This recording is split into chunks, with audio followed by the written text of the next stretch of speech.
Tomorrow, I will be signing an executive order that will direct the development of a thoughtful framework for incorporating data centers into the city's zoning code and water codes by city departments over the next 5 months. An order from the city's highest office could have major impacts on new development in St. Louis. Mayor Kara Spencer announcing today the city won't prevent plans for data centers from moving forward. Instead, they'll use a different approach. Data centers are dominating conversation around the country and in the St. Louis metro. In fact, this summer, the city of St. Charles put a moratorium on facilities after receiving heavy criticism. Our Sean Logging live outside of St. Louis City Hall tonight, breaking down what this proposal means for facilities that are becoming the backbone of the digital economy. Corey, Mayor Kara Spencer will sign that executive order tomorrow, and a Board of Aldermen resolution will also be introduced. Both do two main things. First, it adds more requirements for data center projects currently being proposed, and over the next few months, creates a framework for adding data centers into the city's zoning code.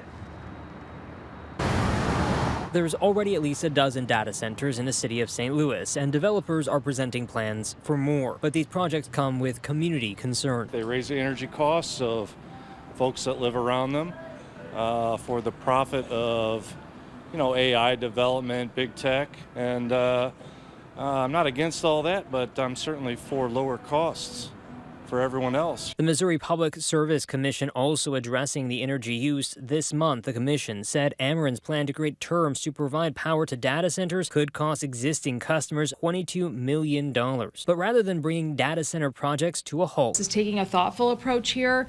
We want to be open for business. Thursday, St. Louis leaders outlined the approach they will take. We understand that data centers can have the potential to bring value to our city in terms of tax revenue, but we also understand that there are a lot of community concerns. In the short term, proposed data center projects will have additional requirements in St. Louis and need to answer questions related to energy and water use, proximity to homes, and tax revenue. We don't have a lot of answers to questions on data centers that people really need. And so in this consideration, in this process of the conditional use hearing, the point is to get those questions answered. Next week, there is a conditional use hearing for Green Street's $600 million data center project near the now defunct Armory building in Midtown. In the long term, Mayor Kara Spencer says she's laying out a 5-month timeline for the city to develop a framework for zoning and water codes specifically for data centers. More bureaucratic red tape.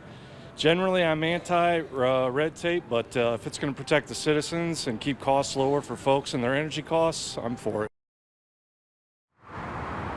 I also reached out to Missouri Partnership, an economic development organization that has been working to help attract data centers to the Show Me States, even helping them find locations here in Missouri. They also point out to one project here in downtown St. Louis that has invested $150 million, created about 80 construction jobs, and is having other economic impacts. You can read more of their statement. We'll have that for you in the First Alert 4 news app.